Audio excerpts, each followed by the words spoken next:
Сот системасын толугу менен санариптештирүү колдон келет. Бирок реформанын ийгилиги техникадан эмес, адамдык фактордон көз каранды. Бул жөнүндө соттук реформа боюнча кеңештин 3-чү жыйынында президент Сооронбай Жээнбеков билдирди. Бар дегенли каражатка же алдыңкы технологияга байланышпайт да. Эгерде ошол эле каражатка, ошол санариптештик алдыңкы технологияга байланышкан болсо, аны тез киргизет элек. Адамдык фактор ойноп атпайбы. Ошол жерде отурган сотто болобу, прокуратурада болобу, кайсы жерде болбосун. Ушул реформа ишке ашырып аткан адамдардын өзүнүн инсандык тазалыгы, өзүнүн абири болбосо, өзү аракет кылбаса, өзү тазаланбаса, бунун баарын ишке ашырыш оңой болбойт. Мына ушул фактор азыр бизге эң негизги фактор болуп турат. Система тазалабай туруп, укук коргоо органдарын тазалабай туруп, биз бул реформаны ишке ашыра албайбыз. Мамлекет башчысы соттук реформаны баштаганда абдан катуу тоскоолдуктар болгонун белгиледи. Муну киргизгенге болбойт. Мамлекеттик башкаруу системасына оорчулук алып келет. Укук коргоо органдары деморализация болуп иштей албайт деген ар кандай кептер айтылган. Убакыт көрсөткөндөй, муну киргизгенибиз туура болгон. Кандай реформа болбосун, абдан оор жүрөт. Ага чоң каражат керек, кадрдык потенциал керек. Ансыз реформа алдыга жылбайт. Bizde siyasilik var, mümkünçülük var, sotları barını sanariteştiriyor, alına karajat tavu, bu reformanın ayağına çıkarı boyunca bizden toluk mümkünçülüğümüz var. Bir gana toskolluk oladı, bu oşol yerlerde işlep жатқан, oşol sotluk reformanın başında turgan yetekçilerinin hareketinde köplese baylanışadı. Ayrıca adamdık faktör, uyuşturucu meselesi buna oşol tesir veriyordu. Kaysı yerde, kaysı mekemede, kaysı ministerstvo ведомствода yetekçi hareket kılıp, oşo günüge köngül borup, hareket kılıp otkan yerde bunu жылып атат.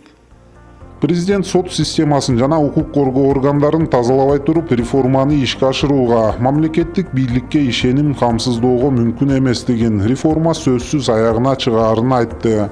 Сооронбай Жээнбеков соттук реформанын жүрүшүндө жетишкендиктер да, ошол эле мезгилде абдан көп кемчиликтер да бар экенин белгиледи. Жарандык коом, донорлор, жогорку кеңештин депутаттары, өкмөт, президенттин аппараты бардыгы чогуу иштеп, кемчиликтерди жоюу аракети болууда. Мамлекет башчыбыз алган багытыбыздан тайбайбыз деди.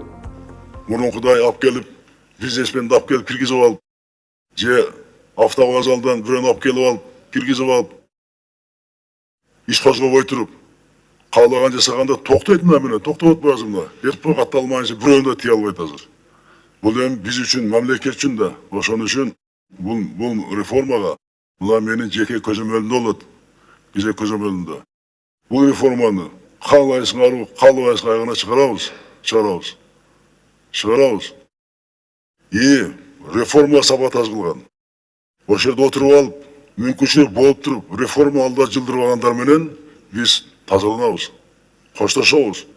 Буну тез арада кылабыз. Мына азыр анализ деп атат, эксперт топ иштеп атат, тиешелүү органдар иштеп атат, бул боюнча дагы. Бул бизге дагы айтам, соттук укуктук реформа биздин мамлекетке аба менен суудай керек. Буга экономикада байланышкан, инвесторго байланышкан, бардык адам тагдыры, мамлекеттин тагдыры байланышкан бул реформага. Ошон үчүн буну Жеңиш Парпиевич жанакы мыйзамдарды, керектүү өзгөртүүлөр, толуктоолорду тездетип киргизип, тездетиле барымтын.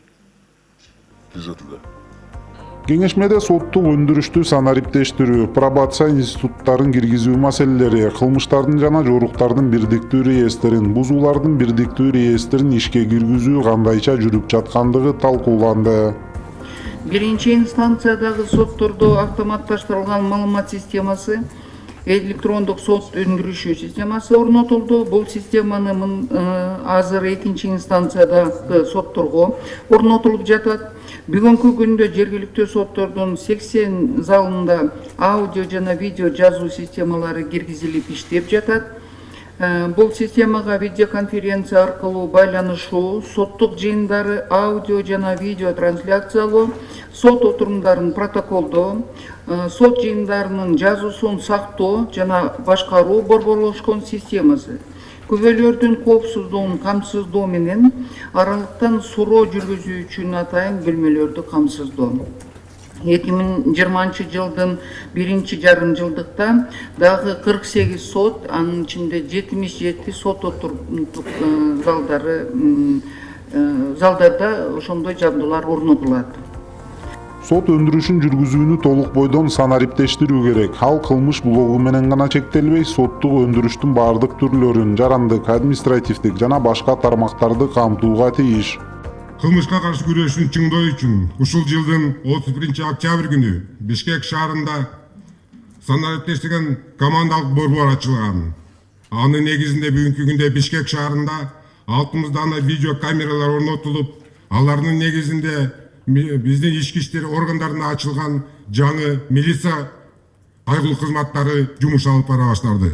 Бир айдын ичинде алардын алып барган жумушунун негизинде 1940 биздин жарандардын чакыруусу алып барылып, алардын ичинде 52 кылмыш жана 147 жоруктардын бети ачылган.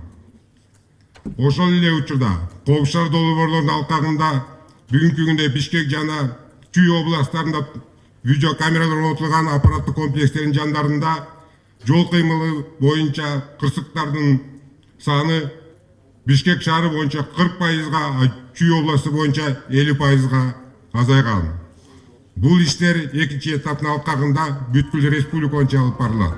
Мамлекет башчысы сот системасындагы санариптештирүү жалпы боло элек деген азырынча пилоттук вариантта гана ишке ашырылып жатканын айтты. Пилоттук соттор, пилоттук пробация, пилоттук тергөөчү кабинеттери и пилоттук милиция. Бишкекте да соттук укуктук реформанын санариптик элементтери толук киргизилет. Соттук жыйналыштарды аудио, видео протоколдоо менен жабдуу дагы эле жүргүзүлүп жатат. Бул системалар өзара жакшы, өзүнүн жыйынтыгын толук бере элек. Каржылоо текчектүү колдонулганы байкалууда. Мамлекеттик бюджеттен каралган акча каражаттары жана донорлор тарабынан бөлүнгөн каражаттар чаржайып колдонулуп жатат. Макулдашылган бирдиктүү программалык системаны иштеп чыгуу болбой жатат. Жыйын жүрүшүндө сот тутумун реформалоого карата өз пикирлерин укук коргоочулар, жарандык коомдун өкүлдөрү дагы билдирди.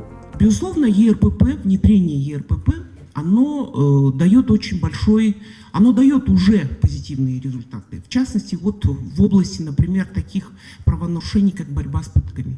Очень большой, сейчас уже мы смело можем говорить, что позитивные результаты есть.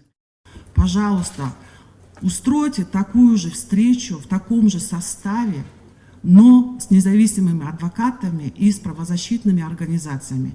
Я уверена, что вы получите достаточно хорошую, качественную, альтернативную информацию о ходе судебно-правовой реформы.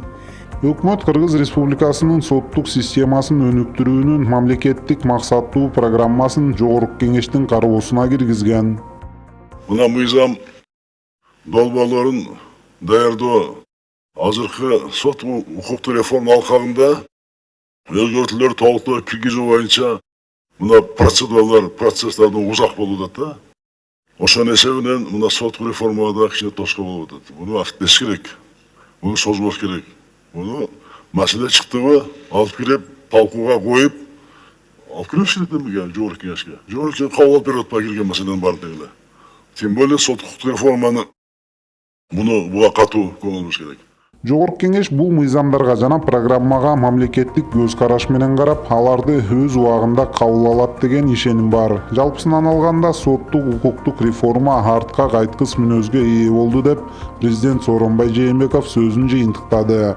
Алдыда аткарылчу иштер дагы эле арбын.